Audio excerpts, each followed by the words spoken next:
It's time to sell my home, but where do I start? Do I need to make repairs? And why does my realtor want me to take down all of my family pictures? Does she think that we're ugly? You are about to make a big life decision, and I'm sure that you have tons of questions just circling around in your head. There is so much that goes into selling a house physically, mentally, emotionally. So I'm going to help you out and break down 5 tips to help you prepare your home for sale.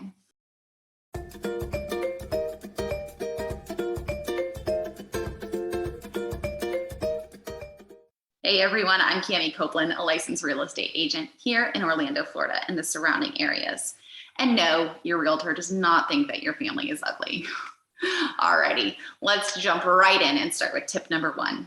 Check your house for any repairs that need to be made. Do a walkthrough of your house and make a list of things that could use some touch-ups, things that don't work, have obvious wear and tear, or things that are out of date. Now, I know that I get so used to living the way I do that there are little quirks in my house that I completely forget about. So you can bring a friend or a realtor on your walkthrough to get a fresh set of eyes, which can be very helpful. There are also going to be some things that you need to check, like are your appliances working? Check the water heater, smoke detector, electrical panel, and the circuit breakers. And don't forget to check your heating, ventilation, and AC units. Make sure that they work and are leak-free. So now the walkthrough is complete. That's great. That means it is time to divide your small repairs, big repairs, optional repairs, and upgrades.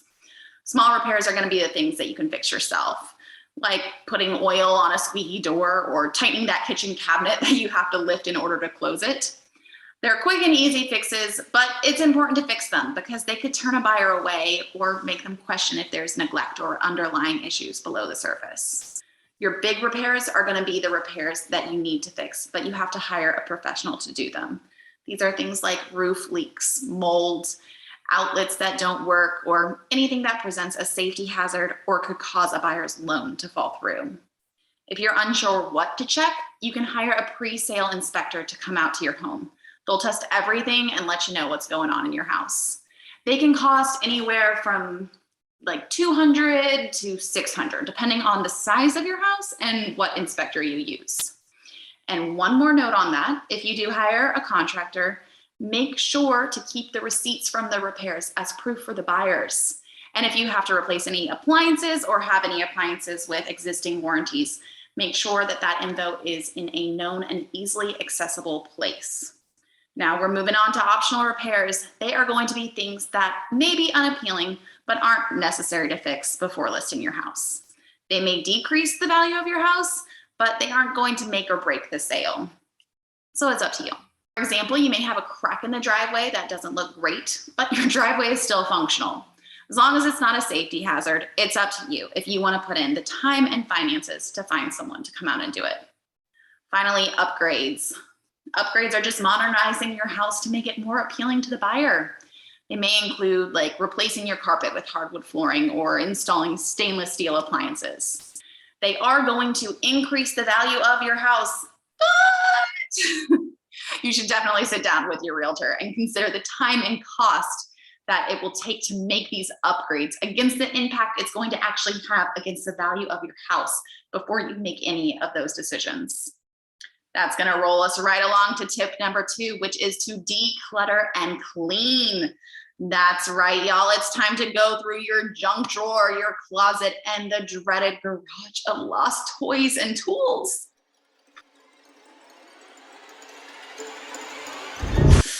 Okay, I hope that your house isn't that bad. But we all hang on to stuff that we don't need, and it's time to get rid of it. So tip 2, part A. Start with decluttering your house. Get rid of the clothes that you don't wear anymore, that don't fit. Throw out the expired food in your pantry. Get rid of the toys that your kids have outgrown. You know, those broken things that you've been hanging on to for 5 years now because you just know that one day you are going to fix them or repurpose them. It's time for them to go.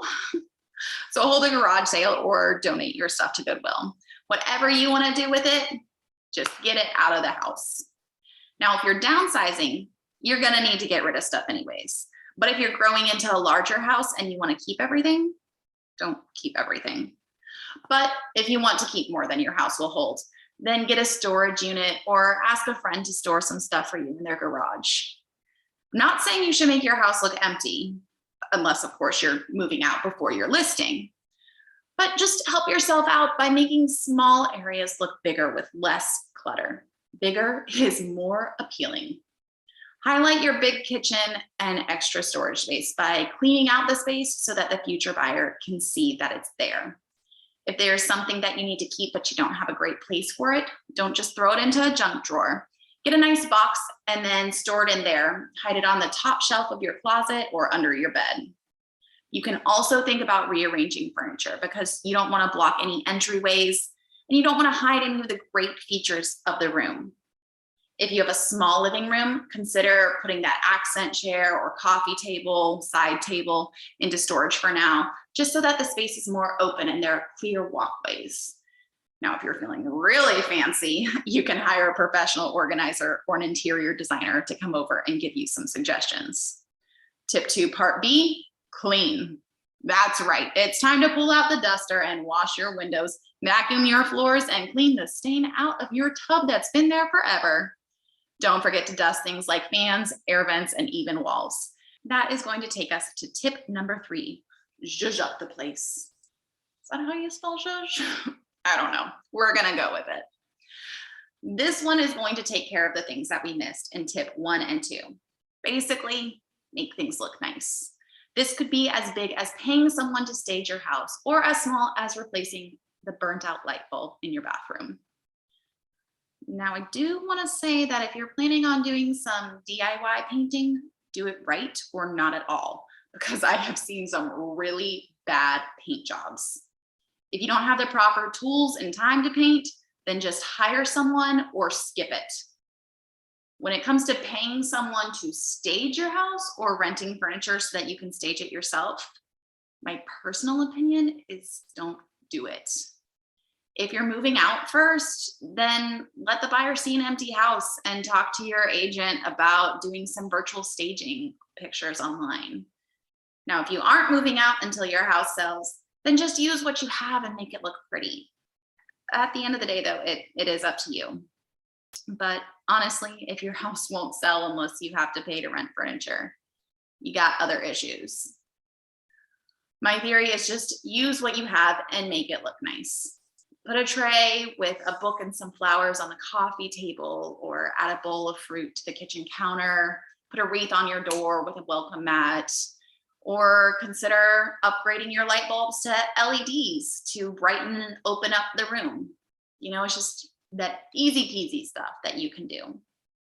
Don't forget that zhuzhing takes place both inside and outside. Remember that the outside of your house is going to be the buyer's first impression. I've taken buyers to see houses and we pulled up and they saw it and immediately said, let's not waste our time. So mow your lawn, pull your weeds, maybe even plant some flowers or remulch. You can even rent a pressure washer if your house or your driveway are super dirty.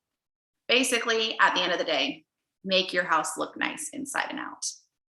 This leads us on to tip number 4. Get your house ready for photography, open houses, and showings. Throw back to tip 2, clean and clean again. Keep wiping down your counters, vacuuming your floors, and put things back where they go. Basically, just keep your house looking nice. But now let's talk about photography. So a big part of this step is going to be depersonalizing your home. Depersonalizing consists of removing personal items from your house. Remember that a professional photographer is going to be coming into your house, or at least should be. If you have a realtor who's taking pictures on their phone, I might need to make a different video about that, but it's not good. Anyways, a photographer is going to take these beautiful pictures of your house, and then he's going to put them all over the internet on multiple websites right next to your address. And while I agree that your family picture is the cutest thing ever, and it is so cute that everybody should see it, it's not smart for everyone to see it. So take down those family pictures, certificates, diplomas, and anything else that offers your personal information. You're going to do this for your own safety.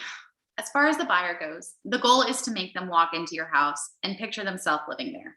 We don't want them to feel like they are intruding on your space or see something that may offend them. If you do some research on how to depersonalize your house, everything will tell you to take down your family photos and anything with your information on it. So check and check. But they're also going to tell you to take down any religious or political symbols that you have. Now, this is a big disclaimer. It's my own personal advice and opinion, but I say leave it up. If the buyer doesn't like it, they know that that cross or the Obama frame isn't staying there. And I've never had a buyer say, I loved that house, but I saw the cross and I just can't live there anymore. On the other hand, though, I have worked with buyers who say, I love the cross above the TV and I'm a Christian too. So that kind of just confirmed everything and I want to make an offer. So with that being said, if you have something in your house that is truly offensive, like a racist symbol or sign, first, stop being racist. And second, take it down. Now, when it's time for open houses and showings, you will want to keep your house depersonalized, but you're also going to want to lock up your things and take anything of value with you. This includes medications, jewelry, money, anything that could be picked up and slipped into a pocket easily. Before a showing or an open house, take out your trash and hide your dirty laundry. I am so embarrassed when I am walking through a house and I see the seller's dirty delicates out on display for everyone to see. Just get a hamper with a lid or take it with you. Finally, and this is a big one, let's talk about smells. I could do an hour-long video about all of the smells that I've encountered. First, pets. You have a pet, that's cool. I've got one too. You've probably seen my cat's tail walking back and forth, but clean up after them. And side note, don't leave your pet in the house when people come to showings. Personally, snakes are my biggest fear, and I do not want to walk into a house and see your snake, no matter how cute and cuddly you think it is. Now, if you have dogs and cats, I actually kind of do want to see them, but I shouldn't. I also shouldn't have to be popping the buyer an allergy med because the pet's hair is flying around. So get rid of the pets, pet smells, and pet dander. As far as general house and food smells go, take out your trash, do your dishes, run the garbage disposal. These are things that you know. But also make plans for what foods you're making that week. If you want curry, then go for it. But literally go for it, as in go to a restaurant. Another thing is that you're going to want to clean your toilet. We've all read the books, so we know that everyone poops, but we don't want to see it and smell it. Which then you go, well, what about those sticky smells that just don't go away?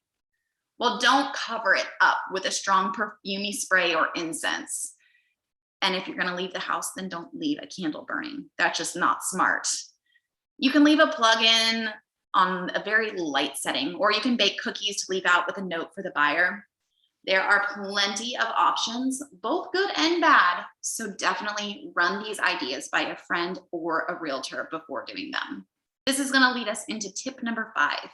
Prepare yourself to sell the house. This tip really should be number 1 because it is so important. Your house is more than a house. It's a home. So take time to reflect on the memories and what makes it so special. Think of the joy that it's going to bring the next owner. Spend the day with the family and friends, appreciating the space and everything that's happened there. And then prepare yourself for the memories that are to come in your next space. I do have one more honorable mention tip, and that would be to get yourself a great realtor. You can meet up with multiple agents and have them do listing presentations for you, where they will tell you how much they plan to list your house for and their marketing plan to ensure that your house sells quick. Just make sure that they are great at communication and that you get along with them, because nothing's worse than working with someone who you don't like. Now, if you are in the Central Florida area and you're looking to sell your house and would like to use me as your realtor, I would love to help you out. I have all my contact information listed below in the description. So go ahead and send me an email or give me a call. I would love to just talk to you and get to know you. Anyways, I hope that this helped out and that you have great success in selling your house. If you found this video helpful, then go ahead and hit that like button for me. And if you'd like to hear more on real estate advice, cool stuff about the Orlando area, and fun things to do, then hit that subscribe button for weekly videos. Thank you so much for tuning in, and I will see you next week.